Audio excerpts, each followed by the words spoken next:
Le premier, qui est pour? Qui est contre? L'article 1er est adopté. Je suis saisi de deux amendements identiques. Le 926, Madame Apoursopoli. Madame Brulin. Merci, Monsieur le Président. Donc, cet article 2 rectifie le montant de l'ONDAM pour 2024. Après le débat que nous venons d'avoir sur les recettes insuffisantes, on voit que l'ONDAM, année après année, est sous-dimensionné, sous-évalué. Et je ne connais pas un seul acteur du système de santé et de protection sociale qui juge que l'ONDAM soit au niveau des besoins dans notre pays. Alors quand je dis ça, vous n'allez pas être plus surpris que ça parce que c'est ce que nous disons à peu près chaque année, puisque précisément chaque année, nous devons apporter des correctifs à l'ONDAM, ce qui prouve par là même qu'il est sous-évalué.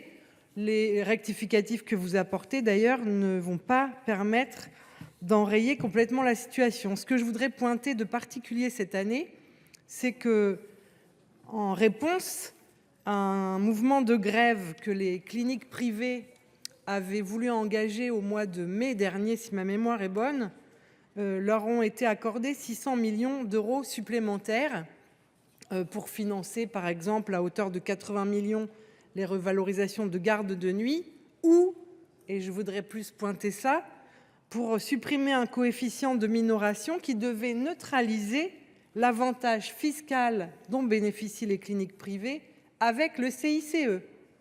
Ces 600 millions d'euros vont manquer, comme l'ont dit un certain nombre d'acteurs de l'hospitalisation publique, à nos hôpitaux publics, et nous voulions le pointer, tout particulièrement dans le contexte de déficit de 2 milliards d'euros qu'ils connaissent depuis maintenant plusieurs années.